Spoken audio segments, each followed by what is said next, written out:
Okay. Yo, it's another Sunday. Welcome to the Shaker Heights, where experiences may vary. We're coming to you live from the hot Avalon Rapid Stop.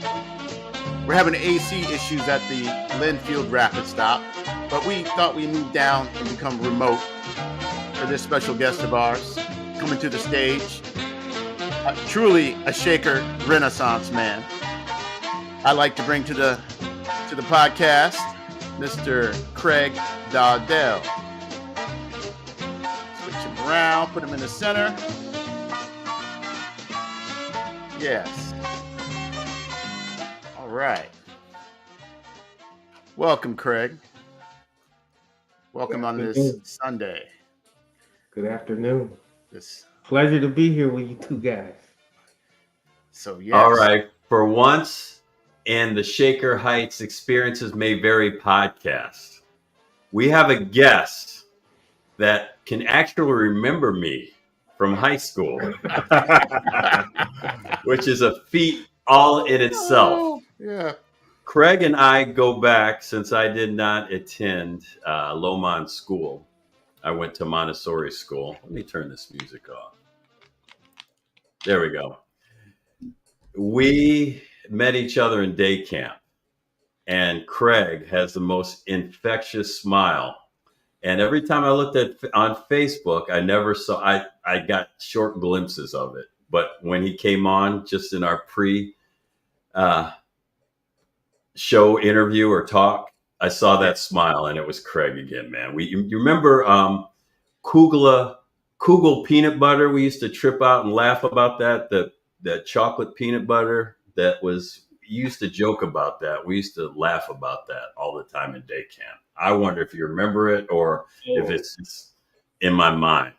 No, I remember it, and I couldn't remember the name of it. I was like, he's gonna bring it up. Because I used to always say something crazy and just out the blue say Kugler or something.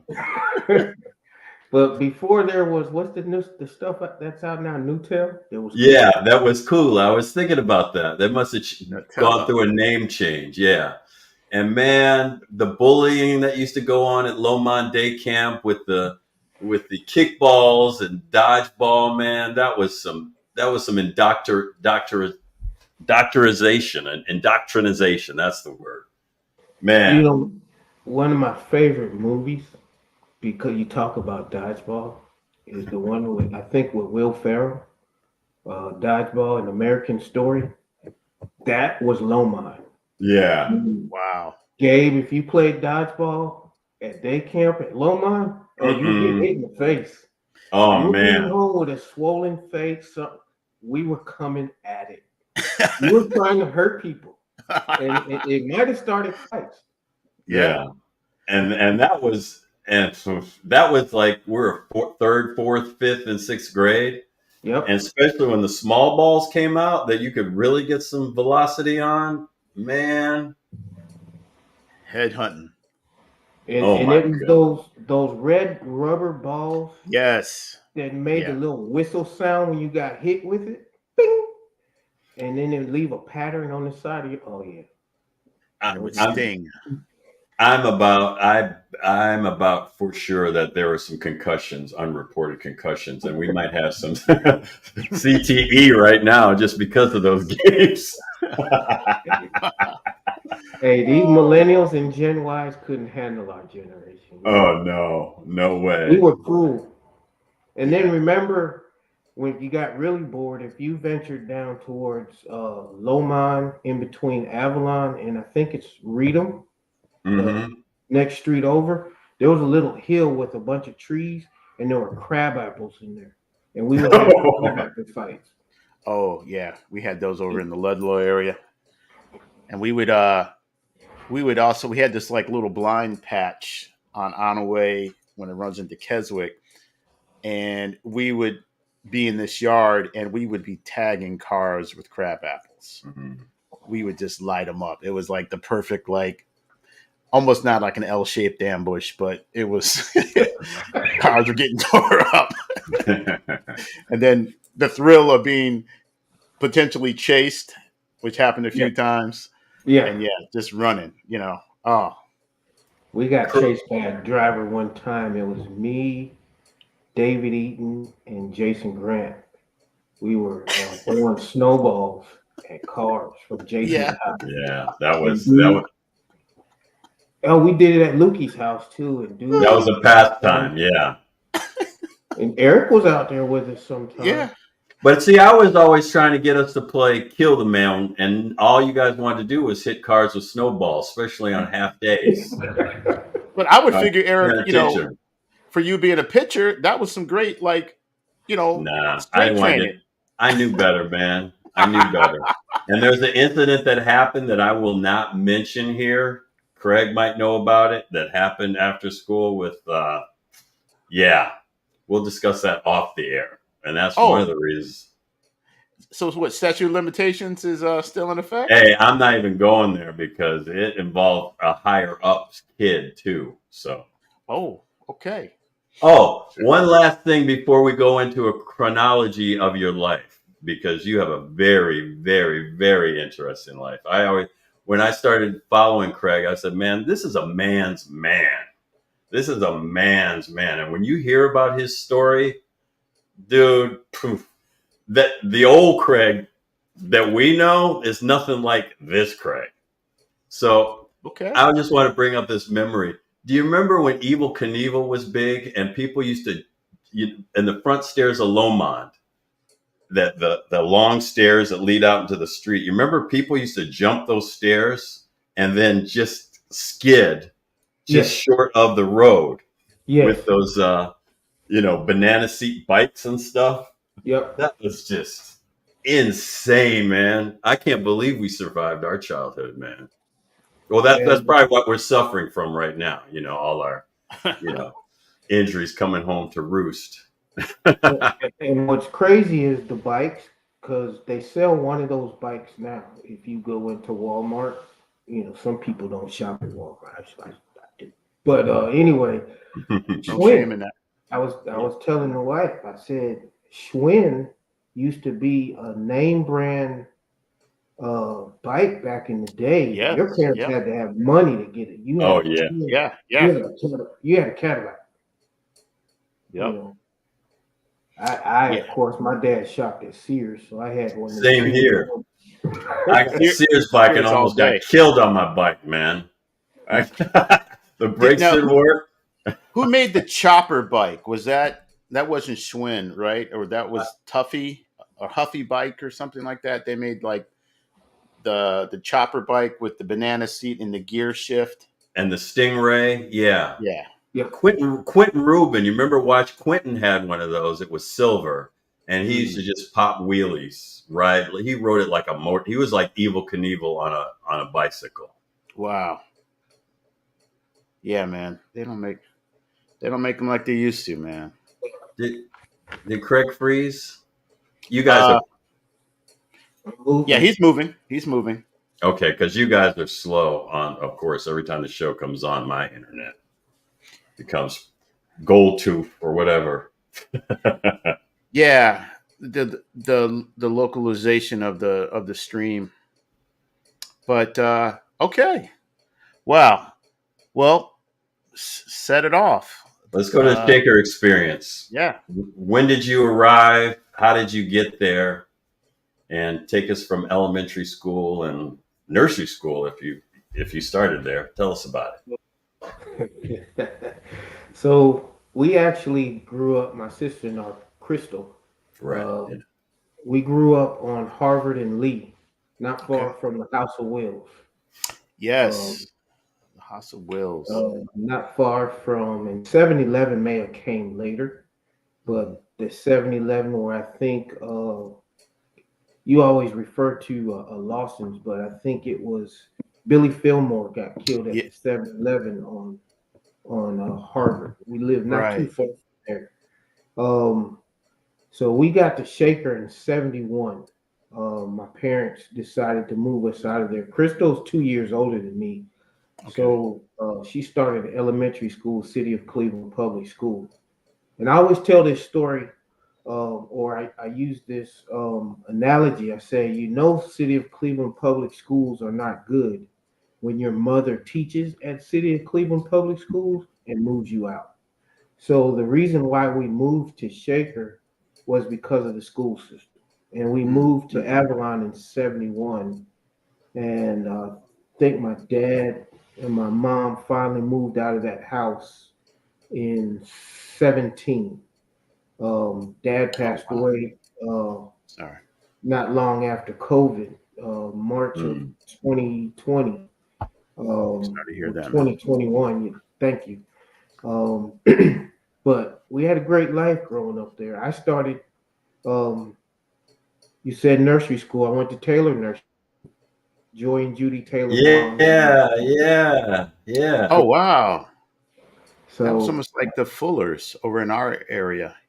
okay, Greg's mom had like a daycare at the house. Was this like okay. the same type of setup, right? Like at a No, house? she had a brick and mortar building. Oh, she had a Yeah, I brick and remember mortar. that. Okay. Wow. Where was You that know, located? Where was that? I remember seeing it, but I don't remember where it was. I want to say because they lived, the Taylors lived on the rich side of town in Shaker. Was it They Mer- actually, well, before they moved to Shaker, they lived in Cleveland, and they actually started. We would go to her mom's, their house Okay. in the basement before she got the brick and mortar, and they lived off of Green Road over by Byron. Mm, Um, so Joy and Judy, I believe, went to Mercer. okay. Um, but great friends of theirs, my parents and their parents were close, like close. Like they would come over to the house on Friday evenings, and whenever mom had the bridge game, they had a bridge club the whole 9 yards. Were you were you guys part of Jack and Jill? No, no. Okay. So my dad was a postal worker, and mom was City of Cleveland public school teacher. So we didn't have a lot of money, but my dad knew how to manage money. Mm, Um, Pops, he was a whiz when it came to money. And when I got older, I found out he was invested in stocks. mm, So I guess that's where the extra income came from outside of working overtime. yeah. Um, so yeah, Taylor Nursery School was over by Byron, and then I think she moved that location to Lee Road, just above Lomond. There's a Okay. Sunoco on the corner right there Yeah. where Yeah. Shaker Theater used to be and burned down. Hmm. Um, they had a building there, and the building's still standing, but Taylor Nursery School is no longer there. I think Um, I remember that Sunoco right there on the corner. in I wonder if between that's still Scottsdale there. and Lomond. Yeah, Yeah. right. Yeah, by Lee, like Lee and Lomond, right there at that intersection. Yeah. Because I think Rachel Weiner, who was in my class, lived like almost near the corner there. Randomness. Yeah. Yeah, and then end up going to Lomond, and then from Lomond, rode, I think it was bus 105 with Jack. Jack was a bus driver who didn't take no shit from us, and I guess he carried over from Lomond because we would bully Jack. Uh, I forget what cartoon was where the kid was it The Simpsons where Bart was cool with the bus driver. Yeah. So that bus driver was actually Jack. I Okay. mean, the character wasn't created because of Jack, but I'm just saying the comparison. But Right. Jack's wife, you never rode in the seat behind Jack because Jack's wife was always that was her seat, and she Mm. rode with him every day, taking us to Byron. I remember one time Jack stopped the bus and he literally put hands on somebody. I can't remember who. Wow. Do you remember And, Edie? Do you remember huh? Edie? They called him Edie. Edie Amin. Edie, the Edie for short. I think Elton Jackson named him Edie because he looked like Edie Amin. That's dumb. I remember the name, but I can't picture his face. That was our Byron school driver, bus driver. I think that might have been coming home because I don't think we had the same ones, Okay. like to and from. That's so messed up. Idi Amin. Dude, Speaking I of got Saturday kicked Night off. Live, there was I any got like kicked Idi off Amin the bus Dada. for 2 weeks. Oh, I you can't did? What remember what I happened? did. I got kicked off the bus for 2 weeks when we started getting Buster Byron. Mm. Yeah. I don't remember what I did. I was either talking back to Jack or did something. My mom told me a new one, but my parents were tough. It wasn't no we're gonna get up in the morning and take you to Byron. It was some days in the morning that it You was back dump when it. me and Jason Grant, we would get up early in the morning and walk from Lomond to Byron. Oh yeah, Wow. I did. If you missed the bus, and I remember sometimes you had to be at your stop, and then I remember being on the bus, and I think it was Edie or whoever was driving. They wouldn't stop. You'd have to catch them at the next stop. You'd see them running in through the back window, which was hilarious. We used to laugh our ass off Oh. because they would wait. It was like they were antagonizing us. And Yeah. I would get there early because my mom was like, "You missed the bus. Don't think you're staying home. You either gonna Right. walk to school or you going to school with me." My mom taught at Charles Dickens off of 131st. And I was like, I ain't going to school with you. So I made sure I got up in the morning and I was down there on that corner by 7:15, no later than 7:20, because the bus came at 7:30 or Okay. 7:35, and Jack was on time. And if your ass was running, sometimes he would wait, and as you get closer, he would drive off, and they would have to run to the next block. So that's Oh, where your that's so that's messed where your up. that's where your track technique came from, probably. Well, that and like you said, the bullying went on at Shaker. I Yes. can't remember. So I was given the nickname by some of the older kids. Um, it was me and one other person. They called us the deputy and the sheriff. I can't remember Hmm. who it was. It might have been Jason Grant, but we would get picked on. Like they would always take my hat. Now, if you wanted to piss me off, you take my hat. And I'm going to fight. So here's a kid that's Crystal's 2 years older than me. So let's just say I'm in the third grade. She's in the fifth grade. I was fighting fifth and sixth graders. And if Whoa. you Wow. and if you beat up a sixth grader, you would consider, the kid has some hands. Yeah, yeah, So yeah, that's yeah. so that's Wow. carried on with me to this day, where I've Yeah. had to let people know, don't let the light voice and the young face fool you. I'm good with these things. And You were Yeah. always smiling, man. I never knew. Well, first of all, I was class of '84. You were '85, and I used to always see you at Chris. How did you and Chris and Lukacek and them become friends? When did that happen? well, Chris moved in from, I don't know where he came from, but we hit it off right away. I think he came the tail end of our elementary school years. Yeah, Of course, Kowalski. Yeah, yeah, on the of lawn. course, known Lukey from the beginning. Yeah. It was you. Excuse me. You were across the street from Lukey, and then Hmm. Melanie Lou was next Yep. door. Chris was on that, not yet, not the second house from the corner across the street, and then was a house over. But Yeah. for some reason, we all just, I don't know what it is about Shaker. We just got along.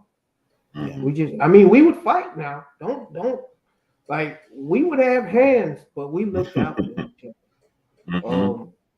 It was So crazy. what was what was your most toughest fight growing up? If you could quantify that as toughest The or challenging. the toughest fight I had in Shaker, because I did get in some in college, but the toughest fight I had was amongst the boys. Okay. So I don't know what it was. There was this thing between me, David Eaton, and Jason Grant. Mm. And when me and Jason Grant would tie up and go at it, and I mean literally go at it, fisticuffs, I would win. But when I fought David Eaton, it was always a struggle. And Mm. then when David fought Jason, it was always a struggle. And those two could go back and forth. It was like Fight But Club before Fight Club. yeah, but we were like this. I used to Yeah, spend the yeah. night at both. We would spend the night at each other's houses. Right, right. I had a crush on Jason's sister. Trying to think of her name. Jolene. What was her name? Jolene, yeah, Jolene. Jolene. Jolene Grant. Yeah, she And then they dated. had an older brother named Jock. Yeah, Everybody was scared of Jock. Kind of like our boy around the corner, Dwayne Allen. We were scared of his brother. I remember Dwayne. Oh man, you just brought up it. This is why I love these segments because they bring up things. Yeah. Didn't somebody coming home from school? You know how people used to walk on people's lawns on Lomond? Didn't some kid get shot or hit or punched for walking on somebody's lawn over near Avalon and Lomond? Actually, it was on down towards, I want to say the last street before. So you had Avalon, Reedham, Strathavon, Rolliston. I'm just going off the top of my head. Man, you're Rolliston. good. You're good. And I think Lindholm was the last street. And I think two young ladies, there was a guy down there, you never walked on his grass. Hmm. And it was several houses like that in the neighborhood. But I think two young ladies got shot by a owner because they walked on the owner's grass. I don't remember what actually happened, but that particular home you stayed away from, and it was two young white girls that got shot. It wasn't, it was a mixed neighborhood. Yeah. Now there was another house. If you ever ventured up to Normandy when we would play at Mark Allen's house, Sharkey, we would play at his house. I can't remember who all lived on Normandy in between Lomond and Scottsdale, but we would have these football games and dodgeball games and all kind of stuff going on. There was a guy there, an old white guy. You didn't go on his grass. Well, we were playing. It was something with baseball. It wasn't a true baseball game, but I think it was kind of like we did at the up at Lomond on the strikes. Yeah, strikeout or any bounce or home run. Yeah, but there was no backstop, and the ball went on old boy's grass, and he was out there working, and I went to get the ball, and he chased my ass 2 houses with it was either a broom or a garden hoe. Oh damn! Yeah. Hey, it just added to your speed. This was all like pre-training. And now, go ahead. I said I wasn't that fast compared to some of those other guys. Now listen to this. So was Jason 85, 86? You broke up. Was Jason Grant 85 or 86? Because there was. Okay, because there was Jason. Because we used to have the 3 dudes that were relentless. Were David. It was Jason. Not Jason so much, but Michael Knight. We used to. They were always had these strong personalities, small dudes, but they would never relent. They would fight you. They would battle you in sports and stuff. And were you a part of this when we had? Oh, Jomo. You remember Jomo? Yes, Jomo Wilson. Those were some tough dudes, man. Little dudes, and we were older than them. And you thought twice before messing with those dudes. But I remember we had a football game. We were going to have a tackle football game against Cleveland. And all of us were training, like right across the border. I don't know where they were coming from. But we were younger kids, all different ages. We had our Sears football helmets, anything that we could do. I don't know if we ever ended up playing. We were playing, remember, near the sled hill in Lomond. And there was a dip, like a dish. I think they created originally for like a skating rink or something, because sometimes it would freeze up. But we were over there practicing, and I was thinking, man, if I had played in that game in 4th grade against like these 13, 14-year-old. Were you part of that? Do you remember that? Yeah, it was a bunch of us because remember Tommy Richardson, Yeah. Richardson. Charles Hopkins, George. George Hopkins. Yeah. George Hopkins. We had some bad dudes. You know, I was listening to Derek Burgess and Scott talk. You know, they had some bad dudes over there and that went to Moreland, the Woodbury area. But we had some bad dudes too. What I remember about Jason Grant, and I think this was like indirectly being introduced to sneaker culture. But I remember he had on a pair of red Reeboks or British Knights, like high tops. And at that time, that was like the baddest shoes because they were all red and they were brand new. And I was like, wow.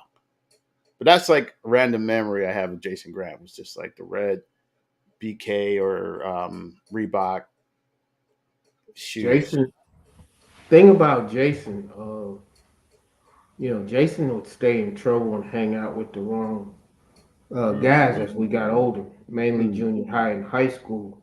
But the thing about Jason was his mom was strict as shit. Single family household, but she was a dentist. Oh, So okay. they had money. Right. Because I remember, like, back in the 70s, 80s, like, I think she was the only one I knew who owned a BMW. No, she had a Saab. Oh, wow. And back in the day, Saab, it was convertible. And then she got a BMW. And we were like, wow, Yeah, yeah.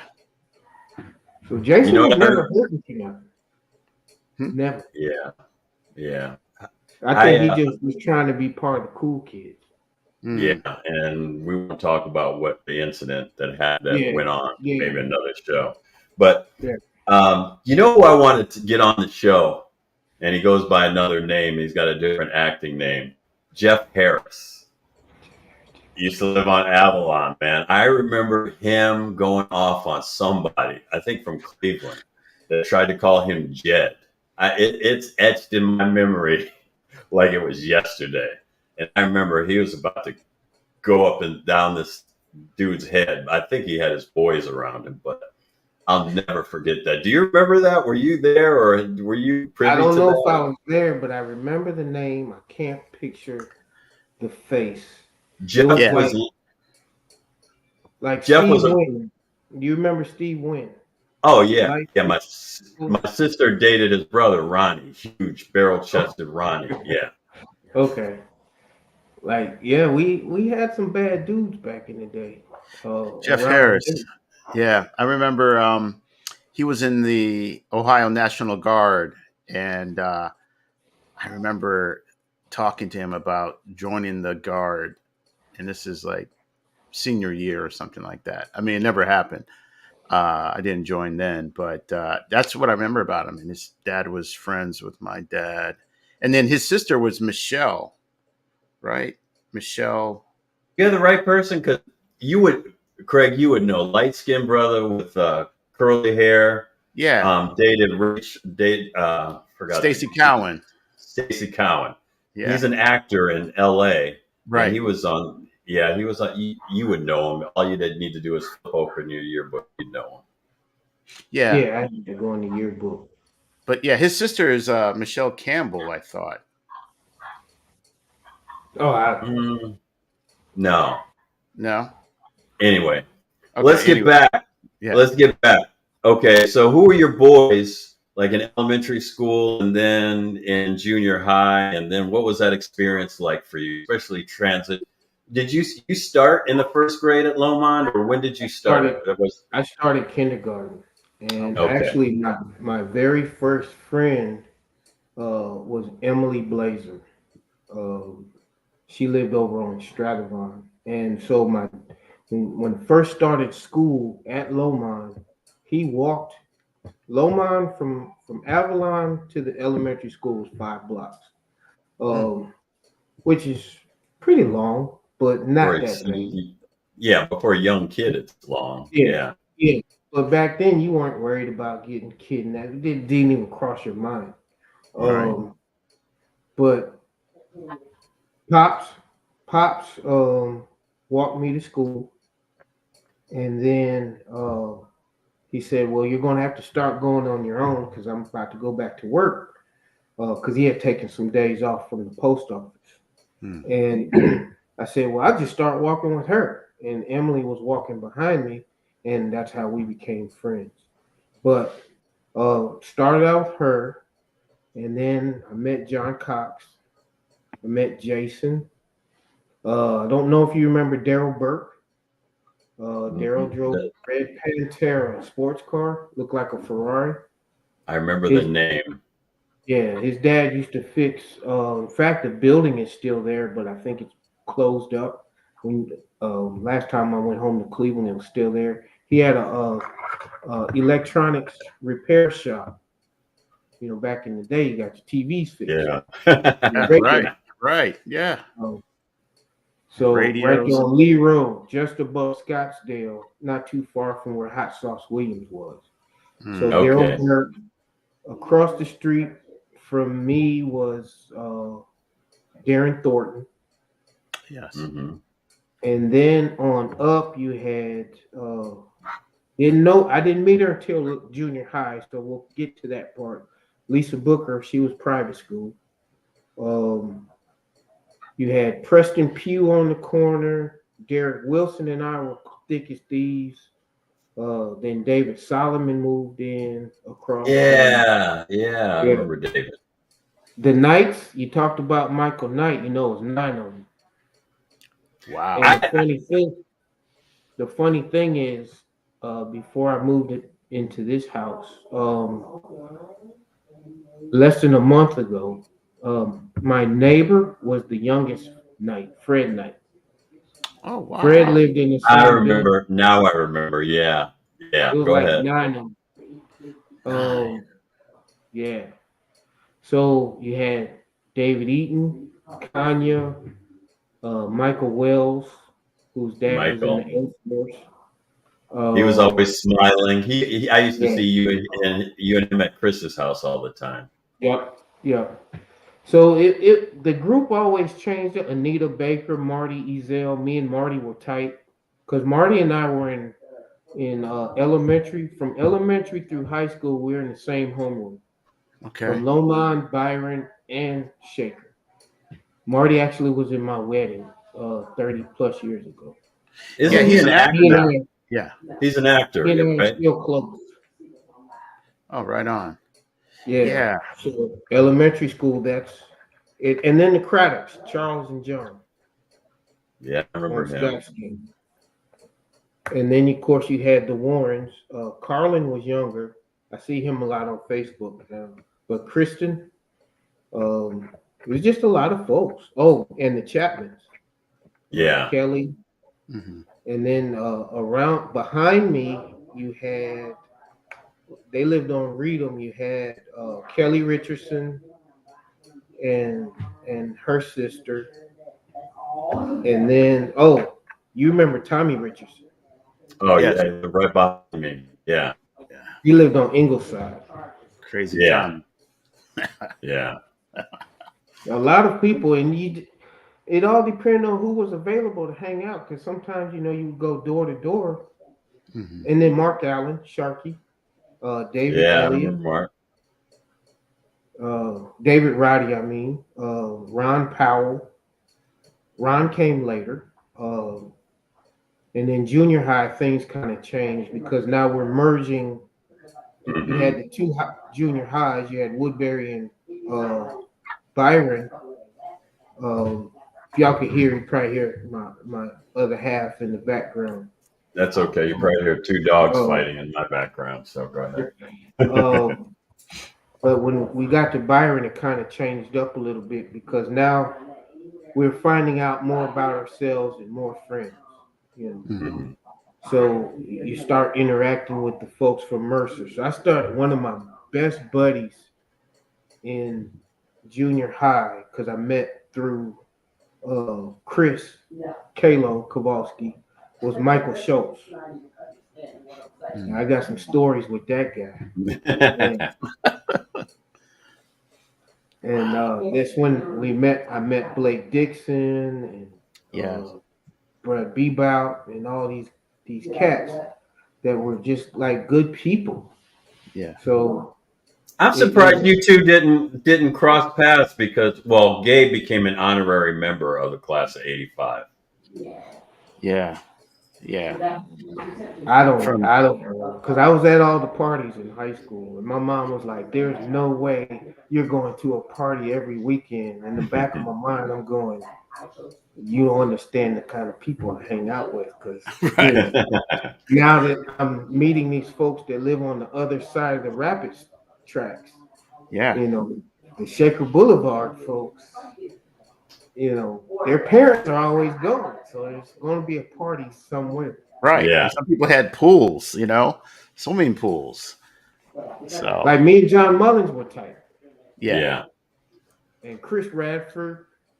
Chris, he lived at the bottom of the sledding. Elementary school, Danny Landau. You remember Danny and Dean? Yeah, Danny. I can't remember Dean's last name. So, what was? Did you get involved in sports? Was that your entree to sports at Byron? And it seems like you enjoyed it because you had a real diverse. You expanded your friendships and you expanded beyond the Lomond area. Friendship. So I ran track and played football. Prior to going to Byron, my introduction to organized football was whatever the Shaker had, and I played flag football. Okay. Mm-hmm. And then that's when I got a chance to meet some of those other kids that I would see later on in high school, the Seth Rosenthal, the can't remember Ab's last name. Oh, Igram. Yeah. Roger Kurtz. All these cats that played flag football. And there was so in the summertime, I never said Mom didn't play that. You had to do something. Even you had to get out the house and play by yourself. So Mom sent us away. Mom and Dad sent Crystal and I away to sports camp at the YMCA. Did you go to Centerville Mills, or we must have been there at the same time? I went to Centerville Mills.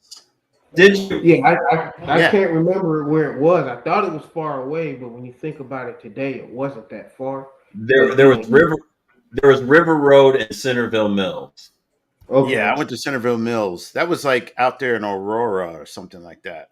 I remember going out that way, so that might have been. It stayed in the cabin or. Yes. Yeah.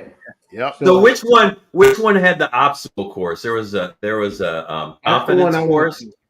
Was that crazy or what? That was like some Paris Island. That was insane. Did you go to that, Gabe? Gabe, did you go there? I went to Centerville Mills I think it was like 5th or 6th grade. So it must have been the other one. It must have been River Road. They had the confidence course. It was Army. I don't know how it got there.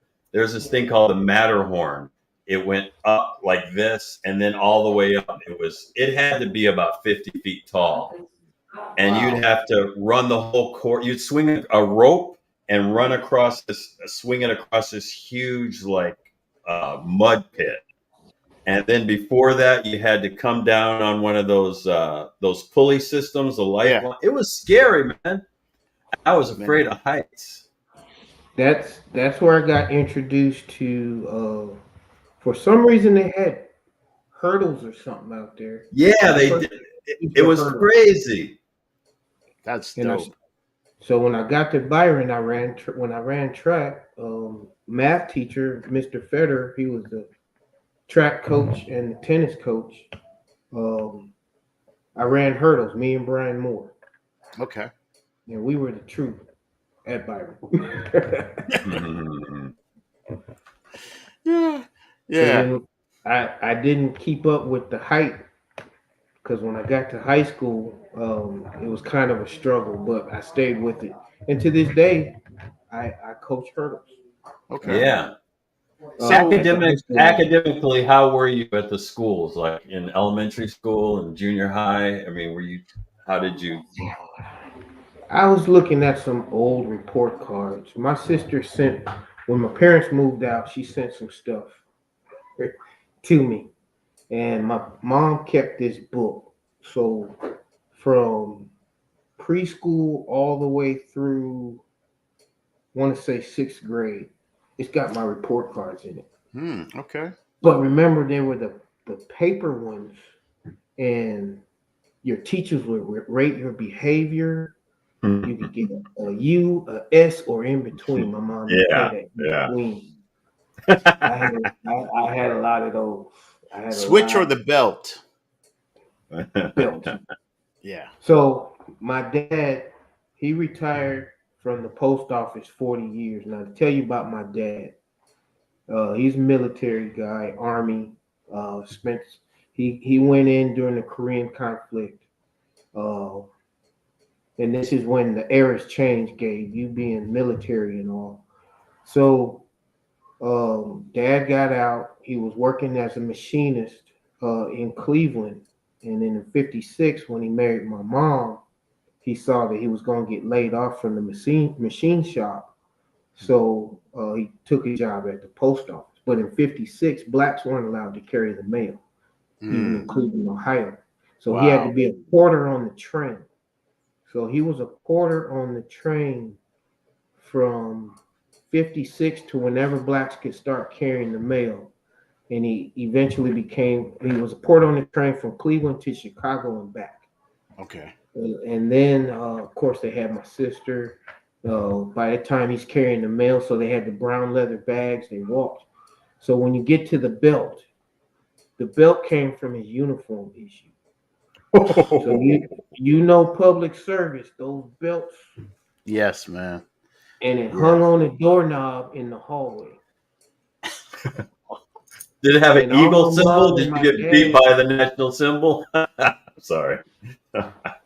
And all my mom or dad had to say was, go get the strap. Yeah. If they said get the strap, it was on. Yeah. But I would rather my dad get me than my mom. Mom comes from a different era. Well, same era, of course, of Pops, but she grew up in the mountains of West Virginia. And she went to Bluefield State.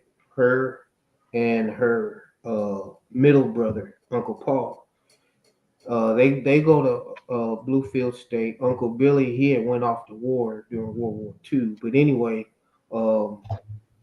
those two pledged. Uncle Paul and Mom both pledged AKA and Kappa at Bluefield State in the 50s. So you can imagine what they went through. So Mom had this thing with the wrist.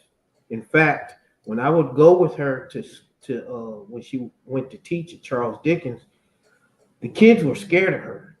They were like, "Man, we don't know how you live in that house because your mom is strict." Oh, she was totally different in that classroom. Yeah. She had a wooden paddle. Yeah, it wasn't an AKA paddle, but she had holes drilled through it, so the wind would go through it. And that's when they could paddle in school. Yeah. So Mom was not the one that you wanted because she had the art of the wrist, and she didn't play. And don't put your hand in. Yeah, and she got warmed up by the time she got home. Yeah, you know. So I would actually get it, and y'all know this. You come home, Mom's in the kitchen cooking, and y'all probably experienced this with your parents. When they start off with the question as soon as you walk in the door, because we didn't go in the front door, we went through the side door. Right. Yeah, that's what we did. Don't go through the front door. That's for formal events. You don't go through the door. Yep.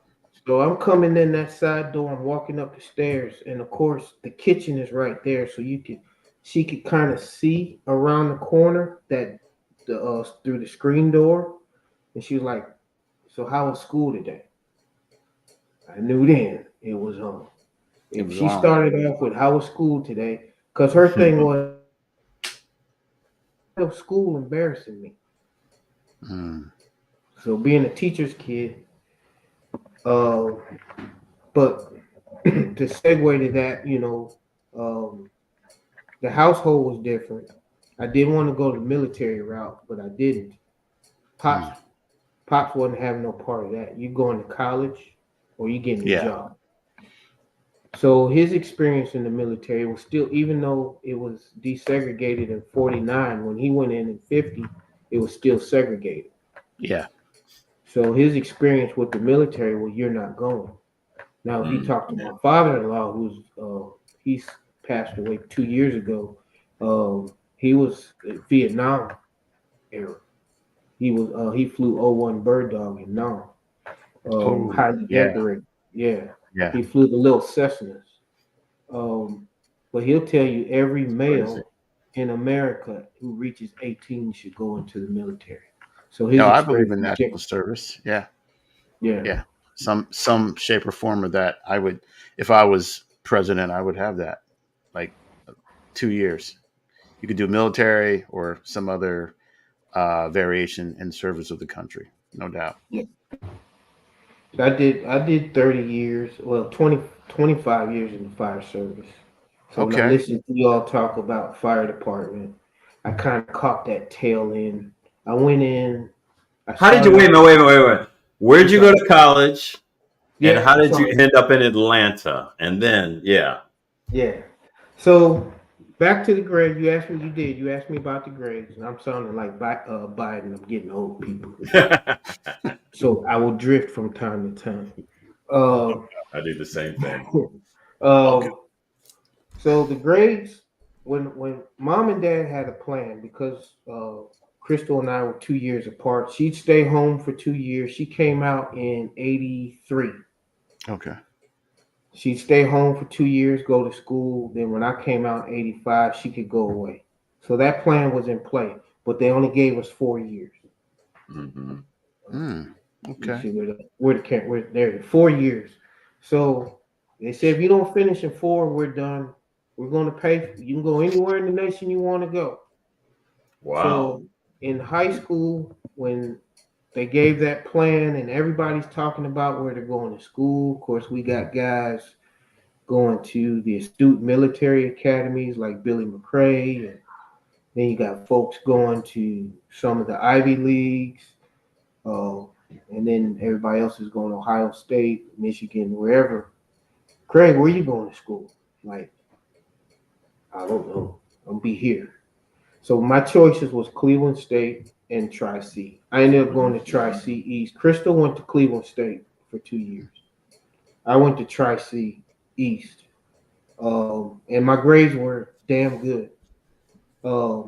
And believe it or not, junior colleges have some of the best instructors in the world. Yes, they do. At the junior college level. So I went there because I took the SAT, but I knew I was staying home, so it didn't matter. So I floated around the C average in high school because I knew I was staying home. But then when it was time for me to go, I left in 87. I went to Tuskegee. Now keep in mind, Mom said you can go anywhere you want. And by that time, Crystal had transferred to Cheyney University up outside of Philly, which is the first HBCU established in the United States. It wasn't in the South, it was in the North. Wow. So she went there, and when we took her there, I kind of lost my mind with what I saw on campus in terms of females. Like some of the prettiest women I ever saw in my life. And so I'm still floating back and forth. You guys would come home. Those who went away would come home in the summer. I'm floating back and forth, Ohio State. I didn't want to go to Hampton. I didn't want to go to Morehouse. I didn't want to go to Howard because that's where all the Shakerites went. Yeah. I didn't want to go where I knew anybody. So I applied to a bunch of schools. I applied to Fort Valley. My mom, she's bougie again, aka, and she's like, "You ain't going to Fort Valley." I'm like, "Why?" I applied because the application was free.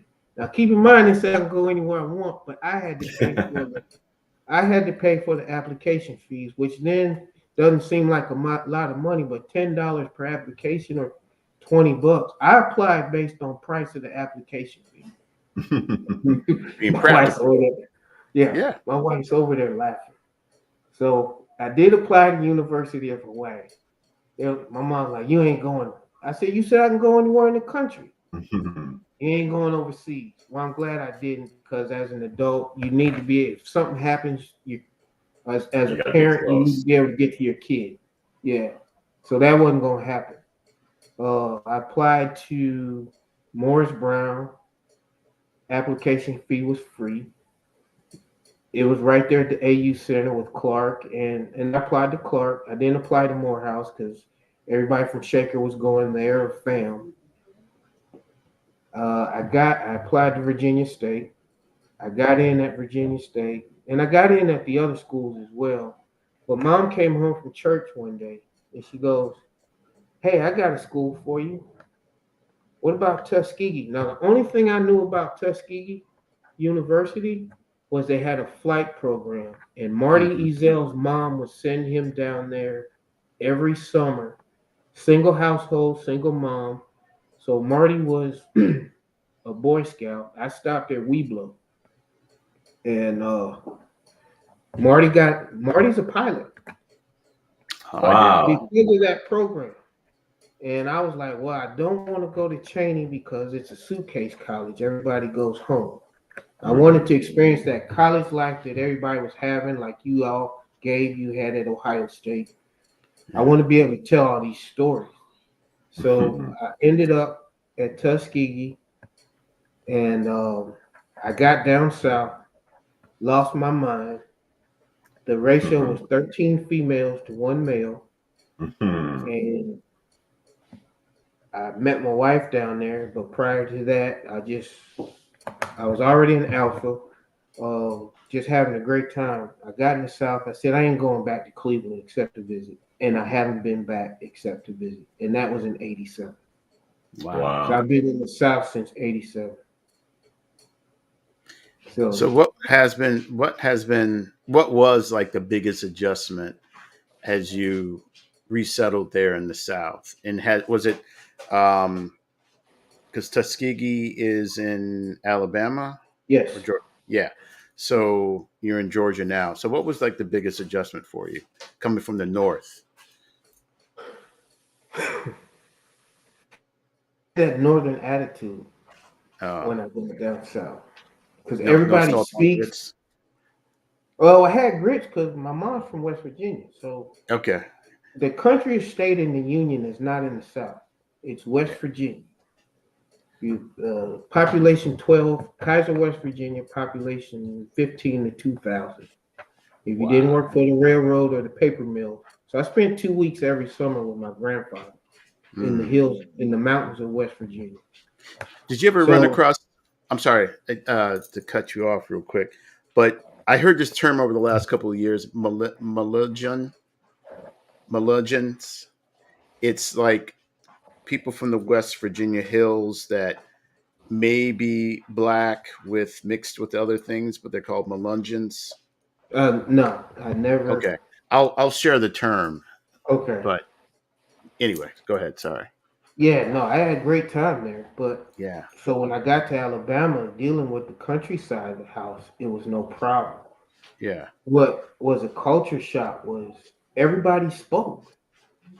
Yeah. And I had that mentality of, why are you speaking to me? I don't know you. Hmm. I had that Midwest, excuse me, Cleveland, Ohio mentality. Because I didn't spend all my time in Shaker. The rest of the family lived in Cleveland. Like my grandmother lived on 140th and Kinsman, Hmm. and then everybody else lived on the west side. Went to John Marshall and whatnot. My cousins. So and then still had friends over at Harvard. So although we got out of Cleveland, there was family and friends around us who still lived in the outer areas of Shaker. So Hmm. you know how everybody knows that experience, that you didn't wear your Shaker stuff outside of Shaker. But No. when I when I got down south, I had that mentality, and then after about a semester, and I go home, I find myself speaking to people I don't know, and they're looking at me. I'm on the rapid, like, "Hey, how you doing? You know, Mm-hmm. hey, why you speaking to me? I don't know you." And I'm like, "Okay," as my daughter would say, rudeness. You know, Yeah. but now I speak to everybody. But Yeah. back then, I had that mentality: you don't speak to anybody. But I lost that as I remained in the South. Okay. That was a good thing. Yeah. Yeah. So after Tuskegee, I mean, what put you on your career path? What was Yeah, yeah. What did you major in Tuskegee? What were you? I majored in marketing. Okay. I switched my major from accounting to marketing. I wanted to be an accountant because one of my very best friends, Scott Dre's, his Yeah. dad, his dad was an accountant, okay? Scott Dress. and I kind of wanted to live that life. But when I started getting to learning the number side of the house, it was boring to me. I knew I wasn't going to be that guy sitting behind a desk, so I switched over to marketing with a minor in journalism because I love to write. Mm-hmm. Um, but I used my marketing degree to some aspect. I tried the corporate world. I didn't like it. Um, I tried to start my own business. Tried to start my own lawn business. It failed, but that's okay. And the reason why I did that is because the way I made my money in Shaker before I started working at DeVita's Bike Ride on Chagrin. And I also worked for the city of Shaker Heights in the summertime. So all those hedges along the rapid stop, Yeah. Yeah. there were no hedge clippers. That was Craig Dowdell, Damian Walker, who lived across the street from Woodbury, his sister Melanie. Me and Damian worked for the city. We Okay. had hedge clippers, and we Wow. cut each one of those from Van Aken all the way down to Lee Road manually by hand. Damn. Um, I made $4 an hour doing that, but back then that was a lot of money. Yeah. Yeah. Shout out to Um, Davidas, Gino Booker, and Paul Bixler and Michael Lukacek. those And guys, the Chris. reason And, why I had that job.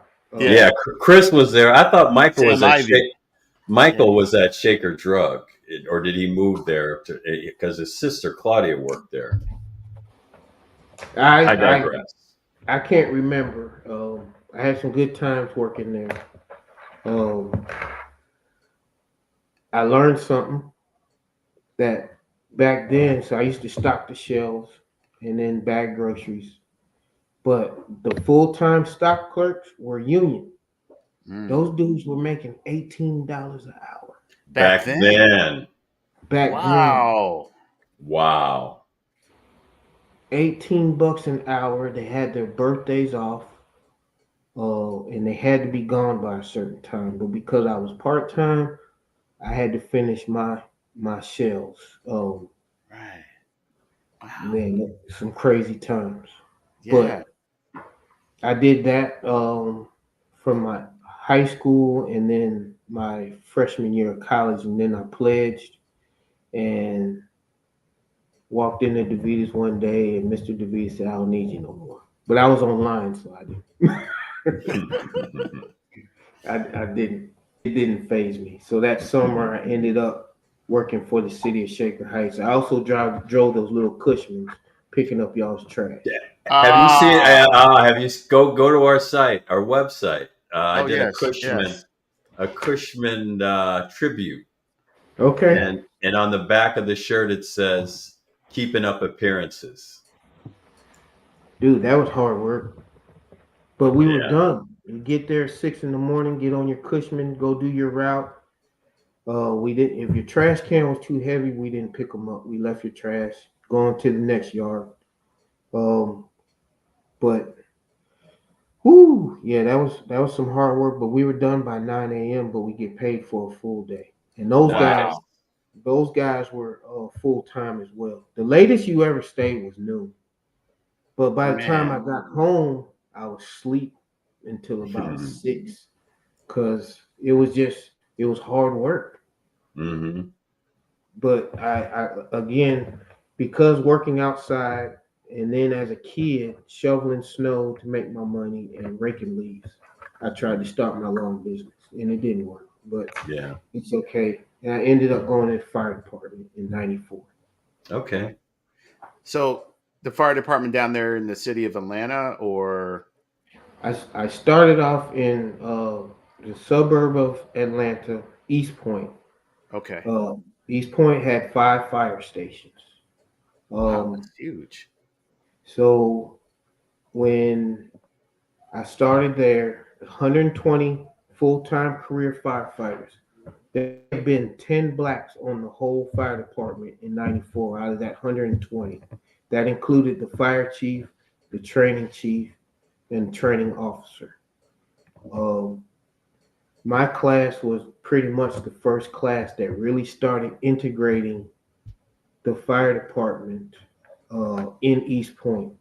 Atlanta's unique because Atlanta had a lot of black firefighters, Mm-hmm. but East Point, all the other outlying jurisdictions, even to this day, East Point is now a little darker, Okay, but back in the day it wasn't. So my class started off with like 22 fire recruits. 16 of us were black. wow, And okay, what's crazy is the fire chief was the first black firefighter for the city of East Point. Uh, so he was also the first black fire chief, one of the first blacks in the nation that became fire chief. wow. It was very rare, even in the '90s, to have Yeah, a that black took fire that. chief. Yeah. You know, my father was up for battalion chief. He should have been, but they changed the rules because he got transferred from the firehouse 22 in Cleveland, to the arson squad, and he became a detective. Okay. And just when he was up for promotion, they said, no, you can't become a battalion chief from this position.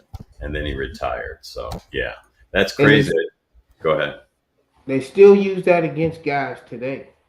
So if you leave the field and you go into something as prestigious as an arson investigator, or as I did, I went into the Homeland Security world. Um, uh, when you try to go back into the field as, say, a captain, or highest rank I ever held was captain, and that was when I worked for the Nice. county. Right But on. Okay, that's what my dad um, did. Yeah, he got the captain. Exactly. Yeah. so I worked for 3 different career departments, which I had no intention of doing. But um, I retired as a lieutenant from at the city of Atlanta, Okay, over a Homeland Security unit.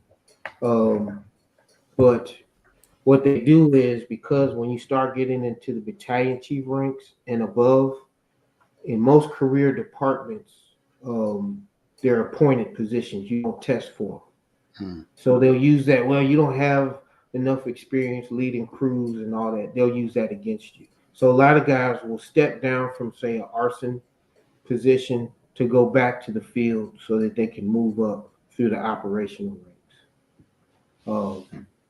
That's how they use that against you. Wow. But I think Eric froze.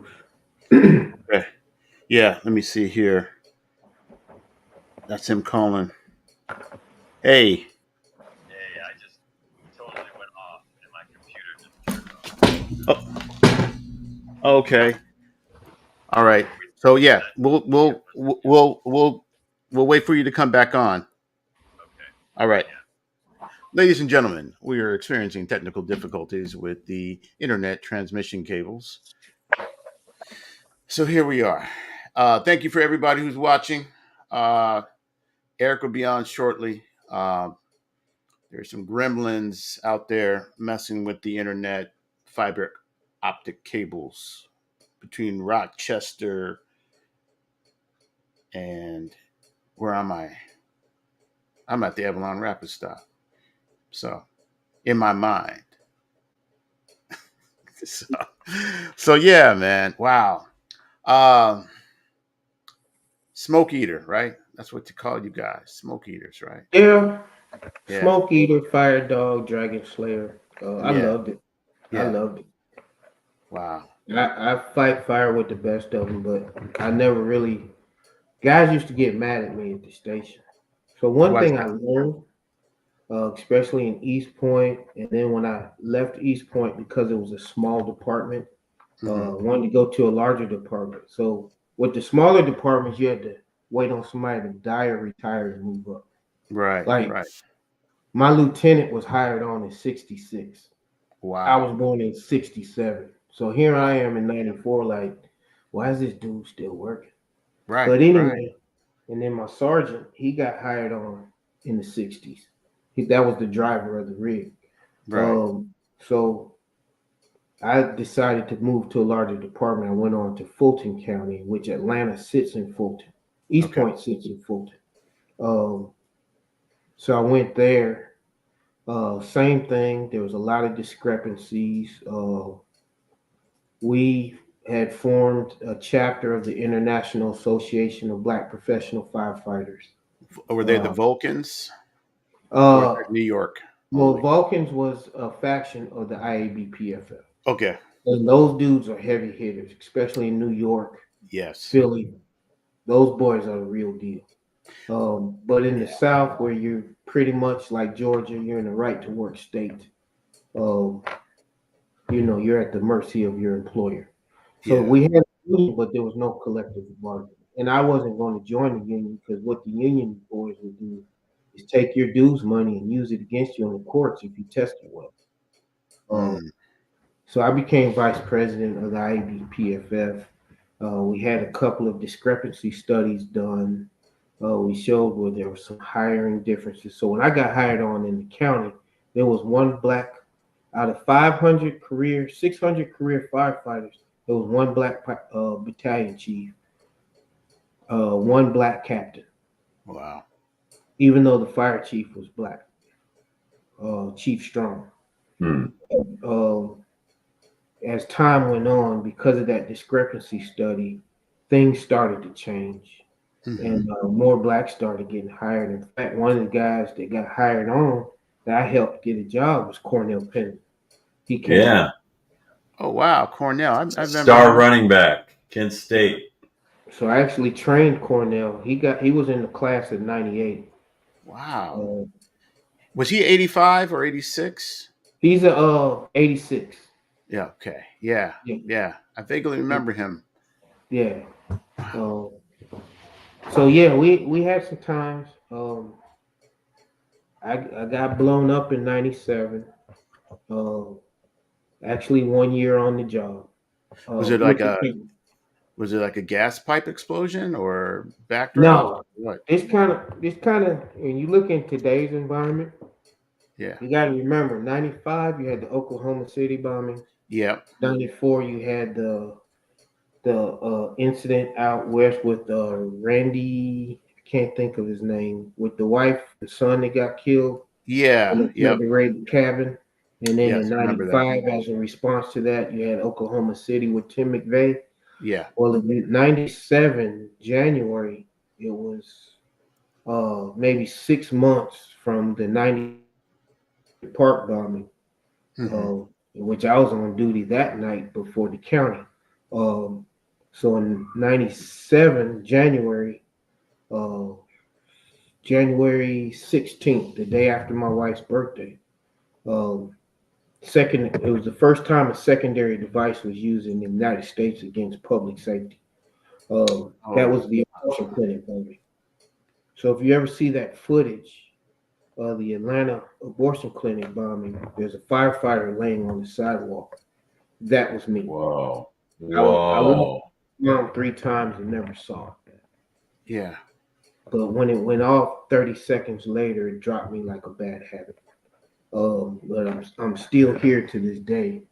Um, but that's what made me go into the homeland world after that. And of course, 9/11 happened in '01. Yeah. Wow. Yeah. Was it the type of blast that blew you, blew you some distance, or was it just the shock wave that just hit you It, flat? Luckily, it was just a shockwave. So actually, the way the bomb was designed, they reconstructed the bomb. So all of the investigators were still in Atlanta because of the Olympic Park bombing. They're still Mhm. hunting for Eric Robert Rudolph. Right. So when the first bomb goes off, we hear it when I'm at the fire station. We think it's a transformer explosion. We get out Mhm. there, we see black smoke billowing out the building. Now we never knew that there was an abortion clinic or family planning clinic in this facility. Mhm. Um, and at the time, Fulton County Fire Department had the bomb squad. So my lieutenant was a bomb tech, my battalion chief was a bomb tech, and my captain was a bomb tech. So we were well trained because we were preparing for what may occur during the Olympics. Right. Um, so as we search the building, it's just total devastation. Go outside. Long story short, an hour after the blast, and all the resources are on scene. FBI, every alphabet known to man, every law enforcement agency, the fire Right. department, Fulton Fire. Um, Battalion walks up to me, says, "Craig, I need you to move that fire line tape back about 300 feet. FBI is going to take over, and we're going to leave." I said, "No problem, Chief." So I tried to untie the fire line tape that I tied on the telephone pole. If you go look at the footage, you'll see yellow fire line tape over in front of a dumpster on the telephone pole. I tied that not too tight, and I was trying to let Atlanta Gas Light out because they came because they thought it was a gas explosion. Mhm. So we were going to let them go. We're starting to demobilize or let resources go. And because of my ego, I felt like all eyes were on me, kind of like when you go to back in the day when people used to dance at clubs. You know, you see the female sitting down in her chair grooving to the beat, and you go ask her to dance, and she says no. Even at Yeah. high school homecoming, when y'all would say no, it felt like everybody was watching you. So Yeah. I walked across the street to where I tied the other end of the knot, and no sooner did I did that, the blast went off, and it was the Damn. concussion. The concussion waves, because I was standing sideways, it Mhm. went through me versus displacing my organs. That's how Right. powerful it was. It was 20 sticks of Consider, dynamite. wow, wow. It was 20 sticks of dynamite placed in an ammo can. He took another ammo can and shaved the front of it off to create like a claymore charge. He had Yes. 400 9-inch concrete nails inside of that device. So it was not in the dumpster, contrary to what the nation has been told. And when they watch these documentaries, it was in the flower bed. Me and another guy walked over it 3 times. I never saw it.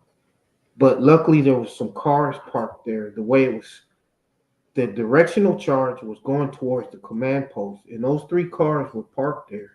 They caught the brunt of all those nails and the ammo can. Yeah.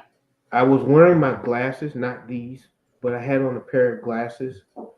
The blast was so powerful. The bomb went off on a Thursday.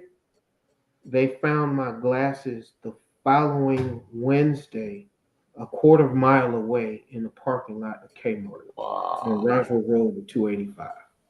Wow. But I wouldn't be here today had I stayed and tried to fumble with that knot. I'd have been a pink miss. Yeah. Yeah.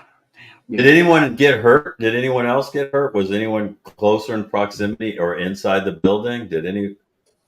So 6 of us were injured. On the first blast, there was a building around the corner. Carpenter Drive is where this incident happened. It's U-shaped. Rousel Road is a main artery that runs all the way into another county. It changes names, like Alpharetta Highway or something, as it goes further north. And as you get into the city of Atlanta, when you cross into the city limits, it turns into Peachtree Road.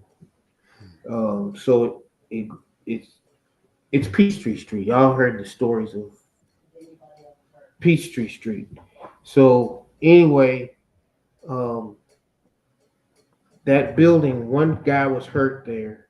We treated him. This is prior to the second bomb going off. When the second bomb went off, 6 of us got transported. If you look at the footage, you see a black guy, a cameraman, Randy Page, with Channel 46 News, CBS here in Atlanta. He's holding his head like this. He had an earpiece in his ear. The shock wave was so powerful where he was standing by the dumpster that the shock wave lodged that earpiece down in his ear canal. They had to surgically remove it. Oh, Whoa. man. Talk about So to this day, he won't excruciating. wear earbuds, or I won't wear earbuds in my ear. Yeah, yeah. So Whew. yeah, 6 of us got transported Man, oh man. from the second bomb. And then Wow. 6 months later, he struck again at the Other Side Lounge, which is a alternative nightclub. And a second bomb went off there too. But the robot set that one off. And then 6 years later, they caught. Well, he set off the bomb in Birmingham that killed the police officer and maimed the nurse. And then they caught him in the mountains of North Carolina 6 years later. Yeah, because he was what, like ex-special forces or something? Was it? Was He's that guy? prior military, but he wasn't Yeah. special forces. Because When they Was his name interviewed Eric?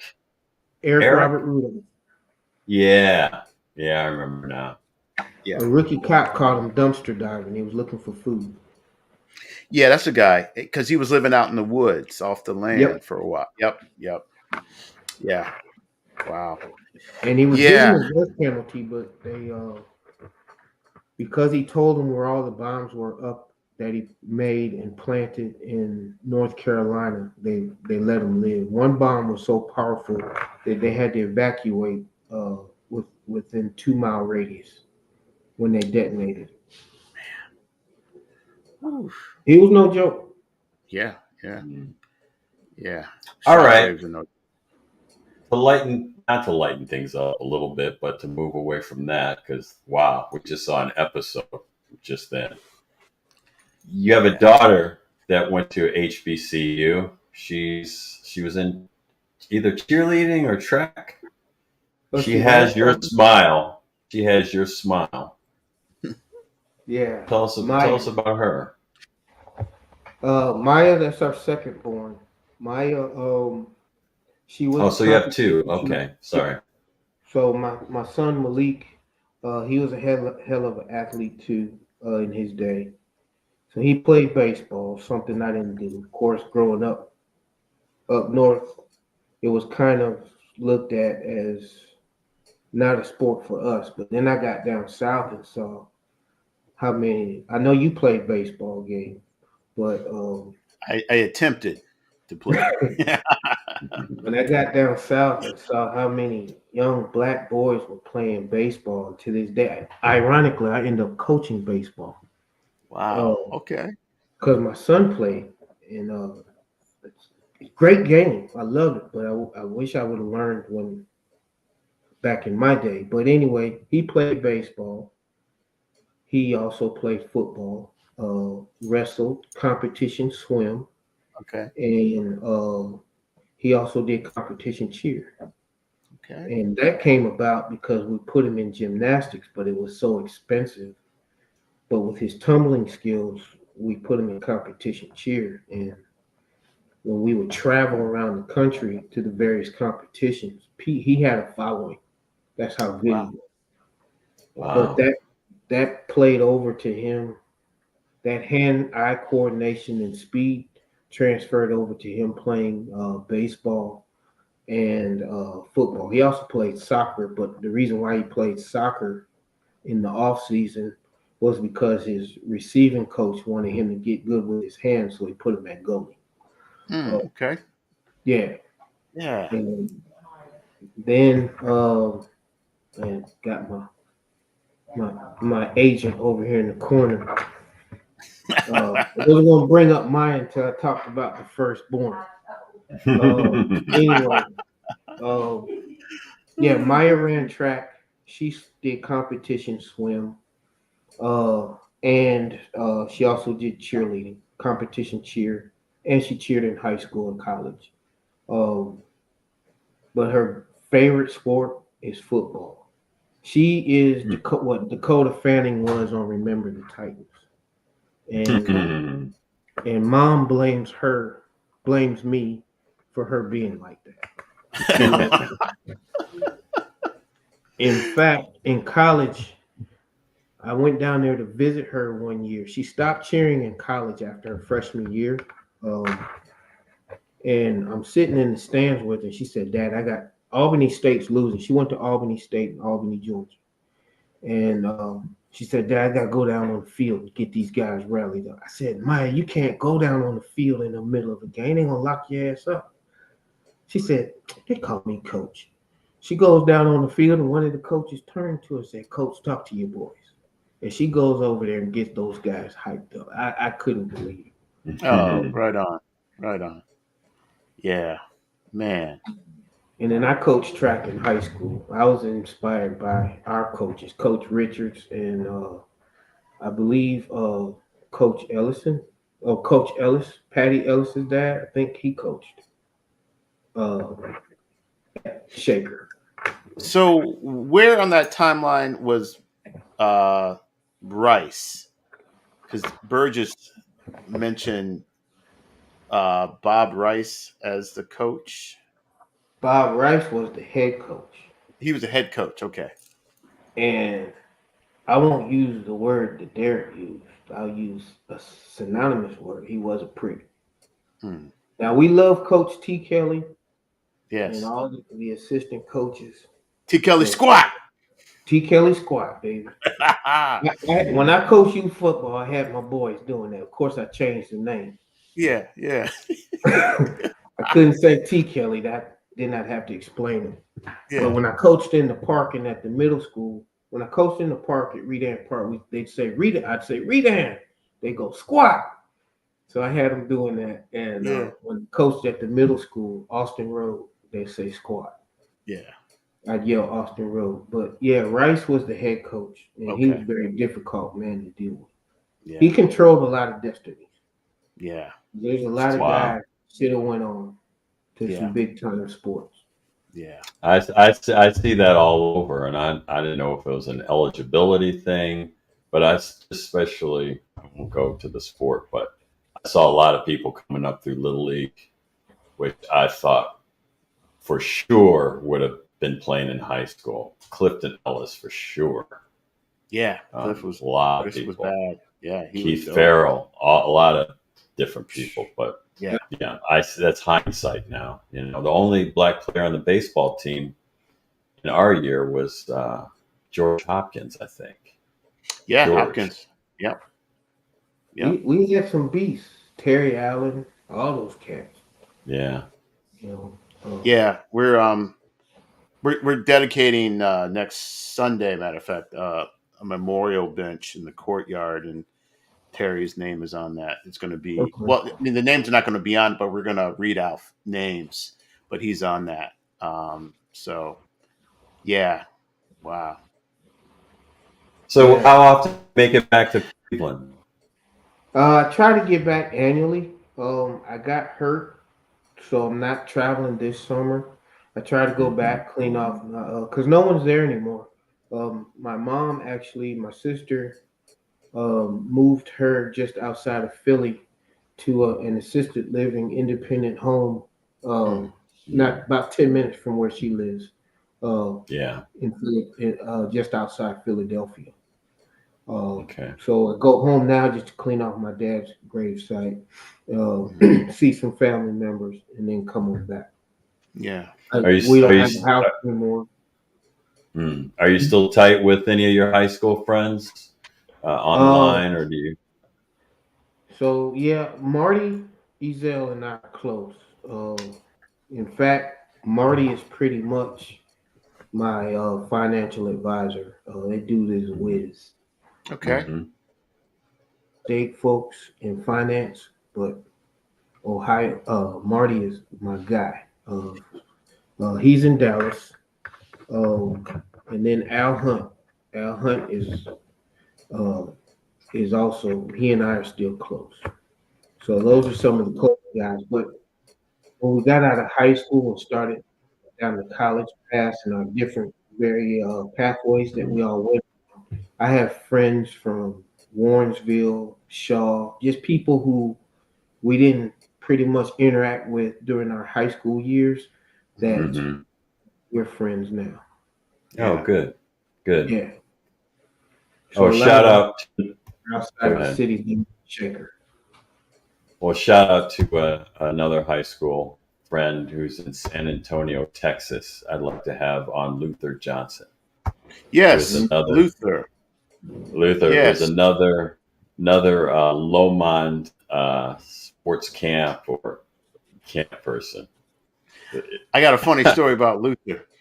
So this is Woodbury, and this is must have been 7th grade or whatever, and we had Mr. Quinones, who was the gym teacher or something, and he's talking, and Mr. Quinones could be kind of abrasive, and Luther just sitting there, and Quinones is saying some stuff, and he's like, "That's some bull," and Quinones was like looking at him, and he would say something again, and Luther would be like, "That's some bull," and like, I mean, Luther did not back down from Mr. Quinones.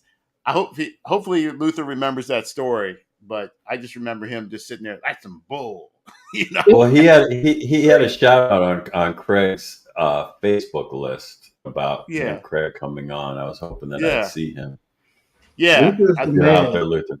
He is. Yeah. He is you're a man, and Luther's a man. I like the Lomond area, and I like what came out of that. I'm really proud to be from that area. I really am.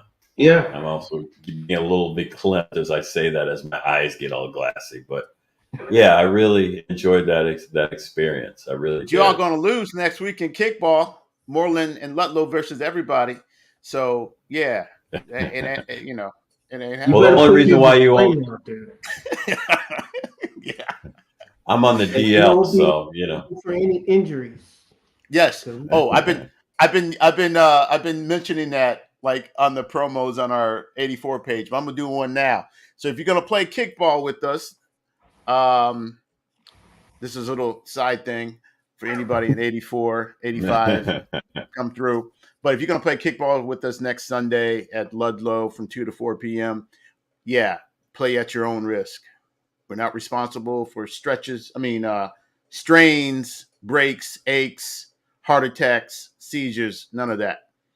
We'll call the ambulance, but know your limitations. I'm going to leave it at that. So, Craig, we're at that part of the show where I use the metaphor where we started from the same base camp and we're back at the base camp. Now, through your travels, based on your experience and tool you gained as a person from Shaker Heights, how did you see the world back then? And how did you use your tools from Shaker, and how are you using them to navigate the world now? And how do you see the world now?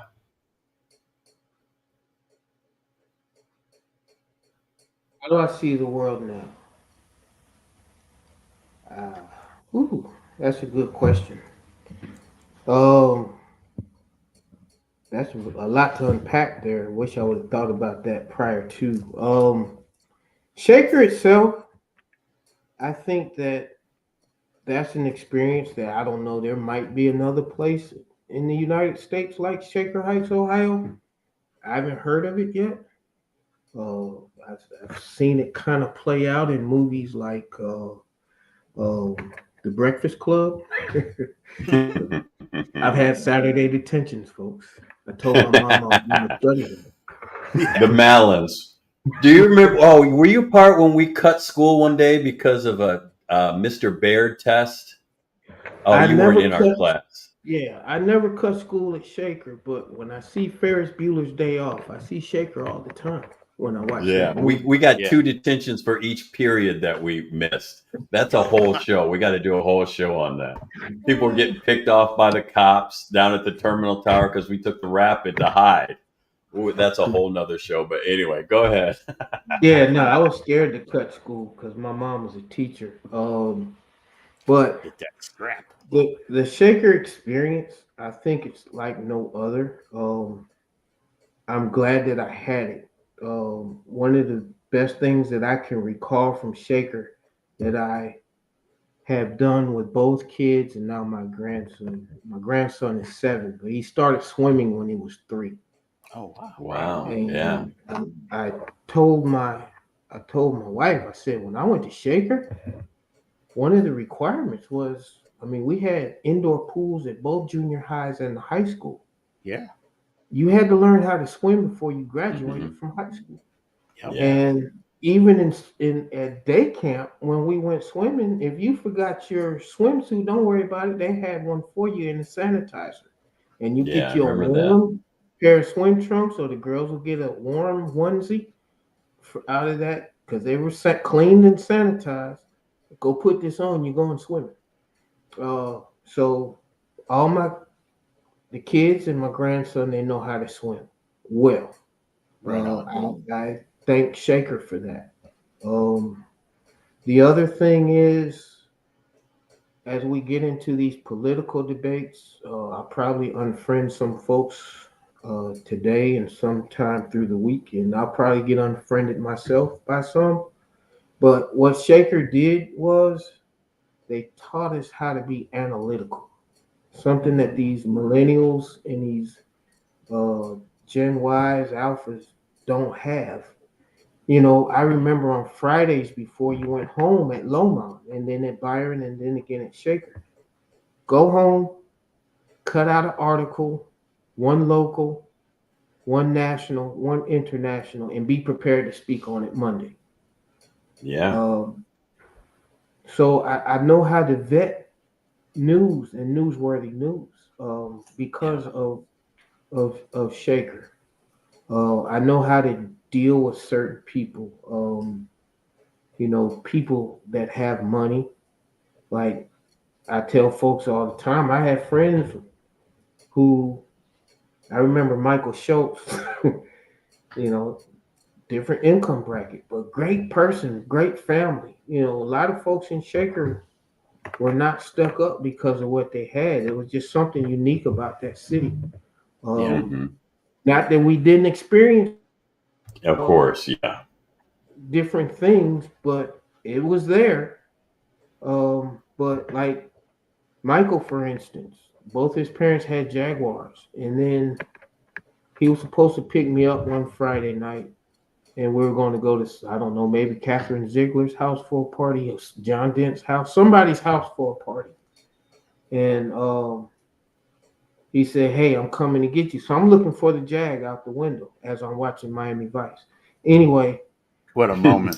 What a moment on Friday night. Miami Vice and Yeah. then going to a party, bro. right. So Uh I'm waiting on Michael Schultz, and he said, "Hey, I'm out in the driveway," and my mom's looking out the window. She said, "There's a black fancy car in the driveway." I was like, "I don't know who that could be," because Mike's parents had, I think, a silver Jag, and either was black or burgundy something.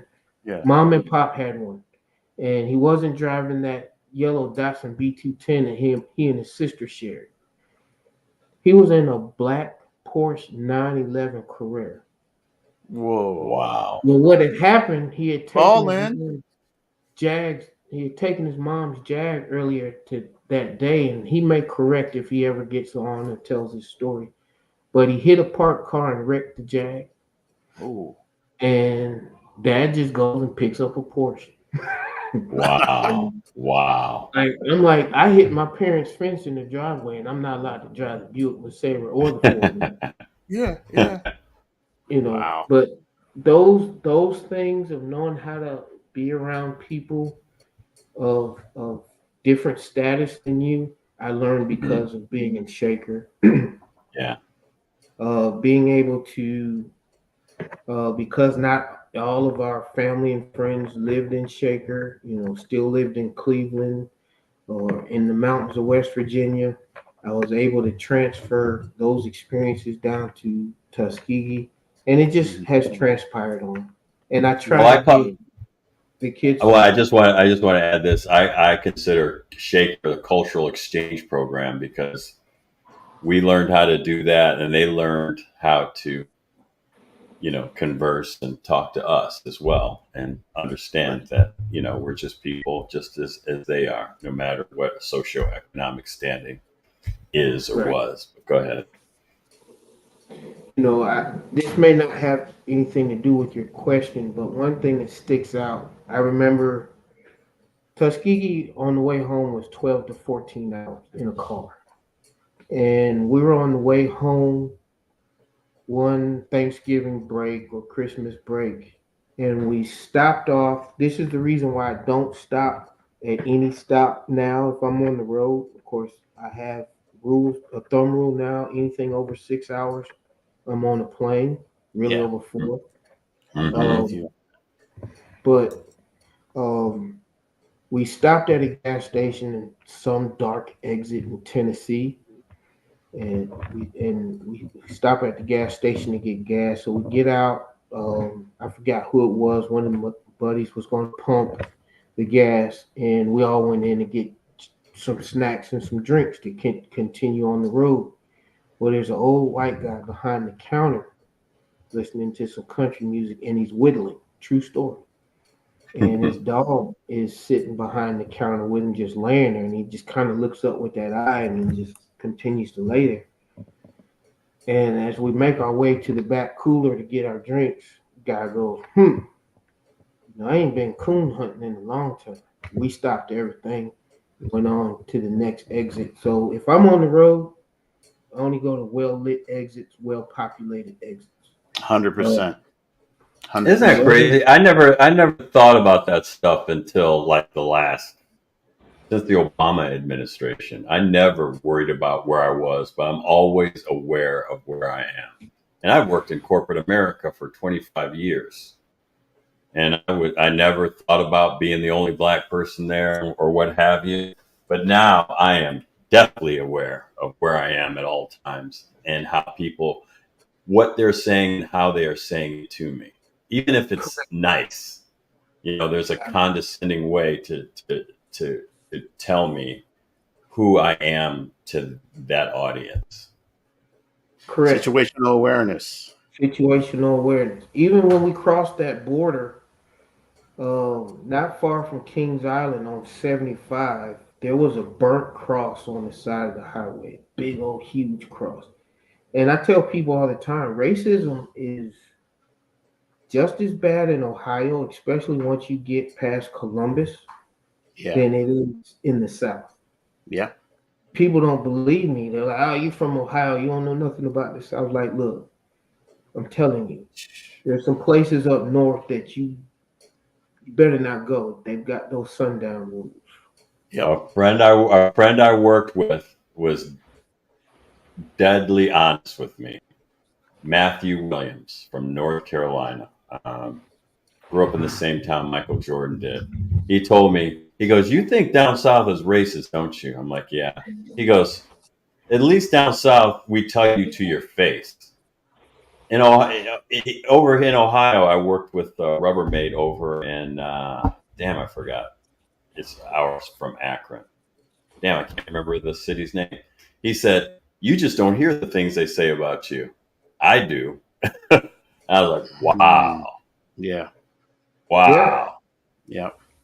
Not good, not good. Yeah. But learn how to deal with it. You said something. You hit on something, Eric. You said, and I learned that being a shaker. I never really worried about if I was the only black person in the room. Even when I was in the fire department, I never worried about being the only black guy in the fire station. In fact, Mhm. one of the best crews that I will go into Hell's Kitchen with a garden hose with my crew from Fulton County Station 2, from Fulton County Fire Department. We're probably the best firefighting crew in the county. Um, all white guys, and some of them had differences and let it be known. But when it came down to getting down to business, we took care of it, and that goes into kind of answers your question as well. I remember we got in a fight or something. Something happened either on the field in practice or in the locker room, and T. Kelly lit into us and said, "I don't care what y'all do outside of these white lines. Y'all can kill yourselves for all I care." But when y'all get inside this gridiron Mm-hmm. with this team, you will be one. And Yeah. that always stuck with me. So I even on the line and the type of work that I did, I didn't care what you thought about me. But if you called and needed me, I'm right there for you. They never had to. I was on their six. But I learned that being growing up in Shaker. It's funny how when there's a threat to one's mortality, how all things drop and there's a commonality. It's the same thing in the army, same thing. Um, with that, yeah, the conversations that you don't hear about you, but then, yeah. I And I'm have to okay. ask you. Go ahead. Go ahead. No, go ahead. I Oh, have yeah, to no. ask you. I have to ask you this question. I have to. What's the climate in Atlanta for you as a black male with what's going on? With I'm thinking of Fannie Willis is from there. Are you feeling any different vibes, temperatures, whatever, or is it just business as usual? You know it's there. This is a chocolate city.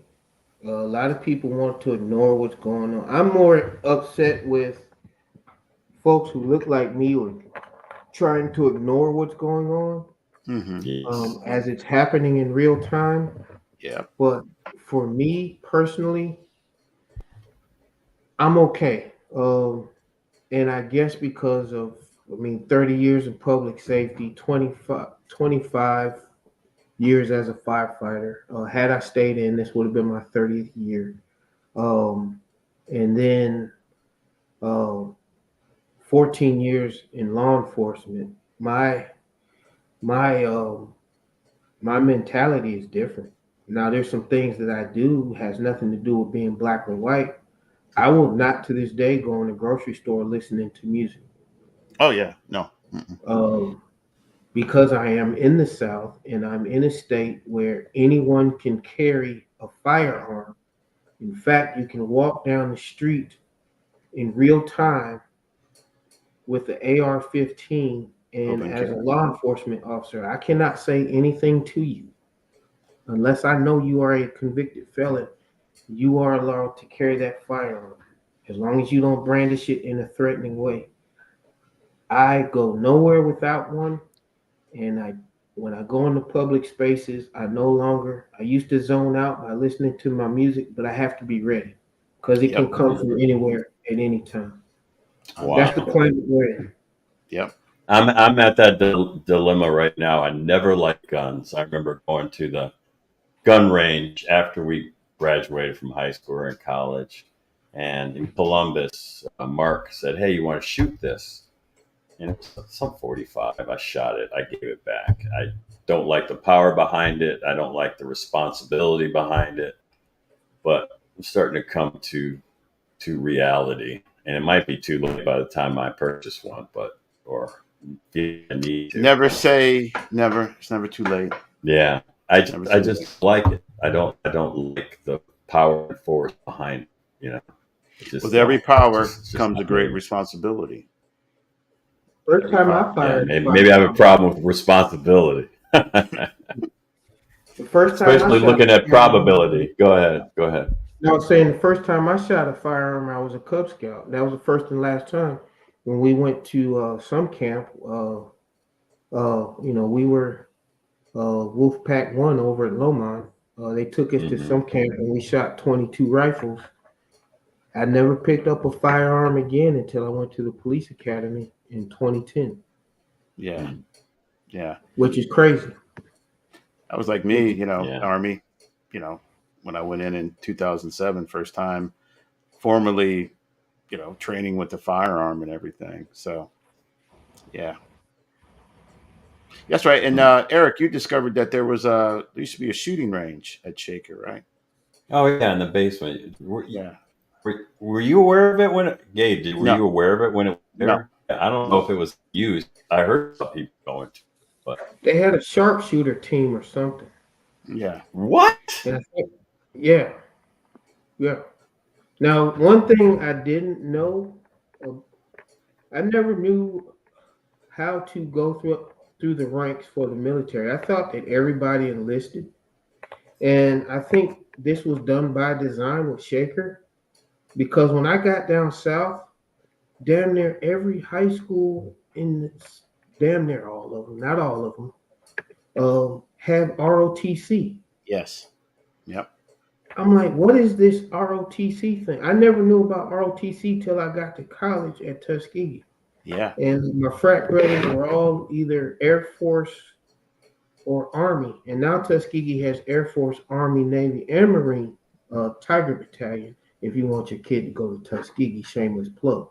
But my best friend from Tuskegee retired as lieutenant colonel at the age of 42. And he turned to me one day at homecoming, one Saturday afternoon at the homecoming game down at Tuskegee. And he goes, yeah, y'all used to laugh at me and them boys on every Wednesday. We walking up and down the campus in our dress uniforms, blue and greens, saluting each other. Who's laughing now? Do you think you would have gone that route? Would you? I mean, it seems like you got a military background without being in the military. I mean, if you had it to do all over again, would you have considered that? I tried my hardest, and I wanted to go. I was talking to a Marine recruiter while at Shaker, and he called the house one day, and my mom, I didn't hear it. She told me, she said, recruiter called, I cussed his ass out. And I told him if he calls back here again or if he knocks on this door looking for you, I'm calling his commanding officer. Never heard from him again. Yeah, I think another thing. I think they knew my SAT because they were calling me too, and so. But All right, man. Yeah. Go ahead. I was gonna say, had I done it, if it was Navy, I wanted to be a pilot, but then I had a head injury and started wearing these things. But had I done it, had it been Navy, I would have tried to become a SEAL just because of my personality. I see that mentality. Yeah, especially that picture Army. it's on your website when you're rappelling down vertically. I love that picture. That should be a poster or a T-shirt. Army could be a T-shirt, right? Yeah. Or if it was Air Force, I would have been a PJ. Yes, pararescue. Yep. I'm actually now I'm a tactical medic. I am a reserve deputy with the county sheriff's office, and I'm a sergeant over our tactical medic. So I go out with SWAT and bomb squad. I've been doing it since 2004. Man. I told you. I didn't even know about this. I could just tell by the look on his face when he was posting this stuff. This is a comic book character right here, man, in a good way.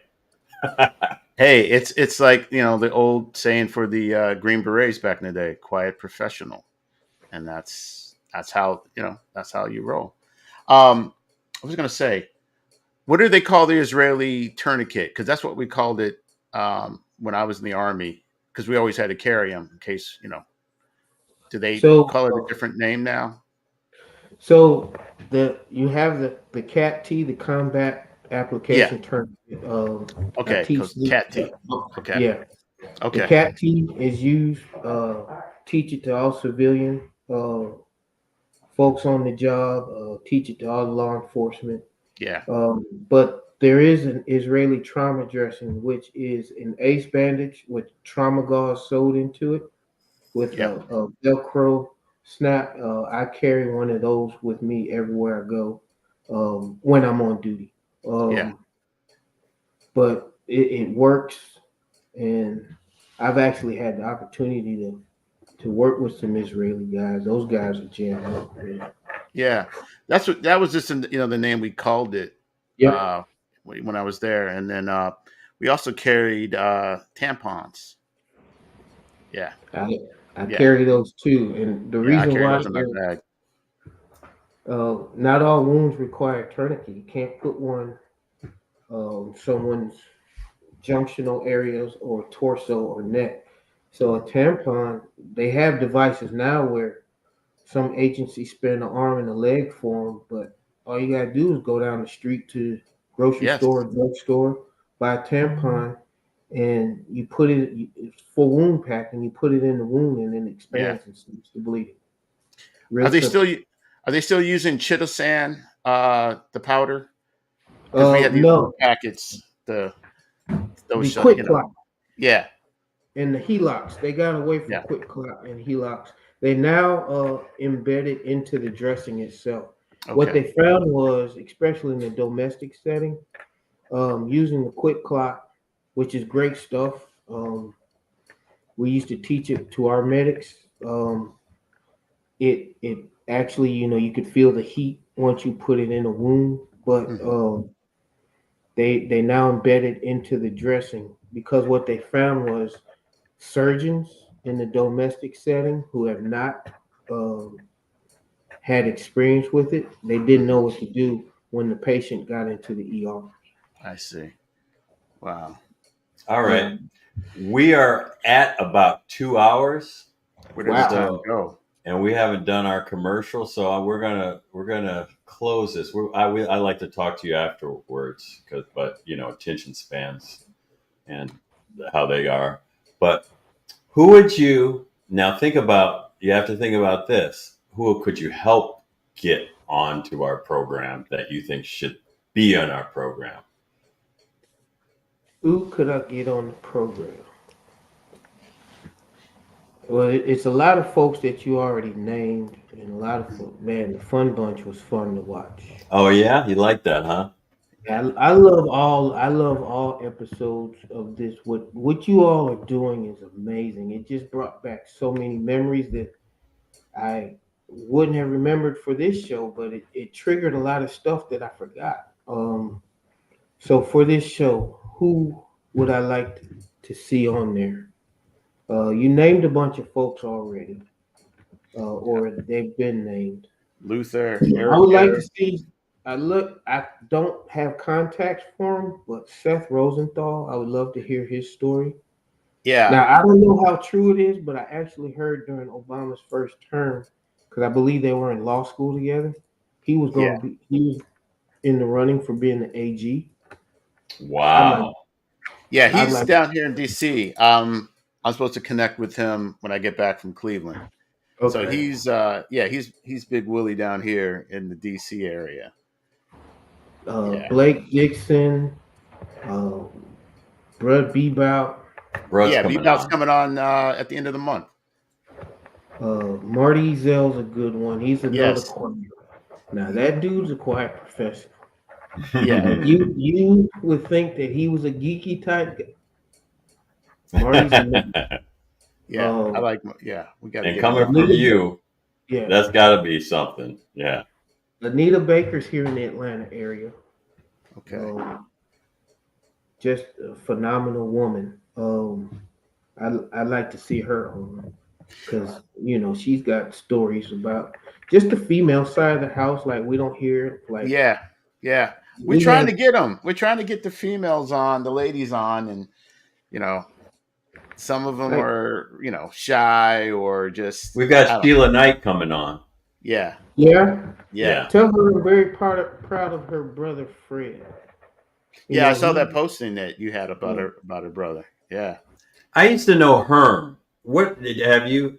Do you know what do you know what has become of Herman? I've never seen I him don't on I Facebook. don't know. I'd have to ask Fred. Um, hmm I can ask Sheila, I guess. yeah. So Fred and I know They a all few. look alike. They look exactly alike. I mean, They're I've only identical. I only know one other family, and they're my daughter's age, where there were 9 kids in the household by the same parents. Um, and one of them, she just got engaged to uh, Michael Harris the third with the Braves. They went to high school together, so they're high school Okay. sweethearts. Okay. Oh, Um, nice. I coached her in high school track. She ran hurdles for me. But yeah, but just real quick, I know it's late, but Fred Knight and I met, reacquainted ourselves because there's a little bar that's right across from. I used to live in the loft downtown, and there's a little bar right across the street, 10 steps from where we live. We call it Cheers. It's where everybody in the neighborhood goes. Yeah. And just to have a drink and tell lies and just fellowship, white and black. And next thing I know, I hear Craig Dowdell, and I'm looking around. And he's like, Craig Dowdell, and I'm looking, and he's like, you don't know who I am, do you? I said, no. He said, I'm Fred Knight. Used to live on Scottsdale up the street from me. I said, oh shit. He said, I knew that was you because of the voice. And that's how we both learned that we both lived in the same building. I live on the third floor, and he lived on the first floor. He taught at Morehouse for 20 something years. Wow. History, and now he's going to be some big time guy over at Howard University. Okay. Yeah, so he just moved to DC within the last 2 weeks. DC's kind of spicy right now, so just tell him to keep his head on a swivel. He was a baby when I remember seeing him. He's the youngest. He was a baby. He's the youngest of the Knight clan. Yeah. Wow. And then I ran into Doug Thornton at the same place. He heard my voice and yelled my name. Nice. He said, Doug and I that voice anywhere. Doug and I were born in the same hospital, same day, down the hall. Our mothers were friends. So, wow. And his name is Douglas, and my middle name is Douglas. That's crazy. Talk about synchronicity right there. Yeah. Oh, that's I haven't cool, seen him in years. Yeah. Dana Mitchell and Mike Chapman. I love to get them on the show, but I'm sure Michael's too busy. Yeah, we're trying to get him. And Billy McCrae, two musicians that I would love to hear about. Yeah, and Bill, it's just a matter of scheduling him. I've talked to him already, so it's just a matter of time. You know, are you on the are you on your 85 reunion committee? No, I'm not. Okay, I was just curious because I was going to say, you know, that might be an opportunity for us to host podcasts for your reunion or something. You know, we're going to crash your reunion like everybody else. Yeah, we're going to crash. 84 and 85 were so close. Yeah, I liked 85 better. 85 was the Cleveland Heights of the Shaker Heights. Yeah. 85. You were together. Yeah, you guys were together. Did the Fun Bunch ever reveal the name of who burned the 85 in the middle of the football field? No. Was that you? No, it wasn't me. Oh. They TP'd the campus and they... That might have been Paul Bixler. Yeah, it might have been Paul Bixler. I don't know who it was, but I would love to know. I mean, statute of limitation should be... Or John Dent, Luka Chet, maybe Lee Weinstock. That'd be another good one to have on, Lee Weinstock. Yeah. I'm in touch with Lee. You know, it's just a matter of, you know, we do this like church, like once, you know, every Sunday. And so it's gonna be down the line, you know, with folks. So next week we're coming live from the class of 84's 40th reunion back there. For those who don't know, need to be reminded this is what's happening. Yeah, we're going to be live. Hopefully do a couple of shows. And the following week, we're going to have Brad Beebe out. And August to be announced. Yeah, get your 84 merch because I'm taking it off sale because we ain't making no money. Yes, get your 84 alumni merch. It's good stuff. Better than the scammer stuff that comes up on these Facebook pages. Support your fellow classmates. The Shaker Garment Company. But man, Craig, it was a pleasure. Good seeing you after all these years. There we go. There you go. Yes. Yeah. Everybody's got the merch. Some kind of merch. Yes. Well, this concludes another episode of the Shaker Heights experiences may vary. I'm your co-host, Gabe Tolliver. Here with Eric Green. And we had the Renaissance man, the quiet professional, FAAFO, at your own risk. Oh, hey man. Don't let that smile fool you. Don't let the smile fool you. Cut you. Hey man, have a rest of a wonderful Sunday. Stay hydrated and recover well. And we'll see you again. Thank you again for all your support, commentary, and everything, bro. All right, this is the Shaker Heights. Experiences may vary. Another blessed Sunday for us to be on the air. We'll see you next time. See you next week live from Cleveland, and we really gonna be at the Linfield Rapid Stop. We'll be around town. Yes, we're gonna be up in that area code 216-921-751. You know the deal. Okay. Until next time, everybody. Be safe out here. Crazy times. Stay hydrated.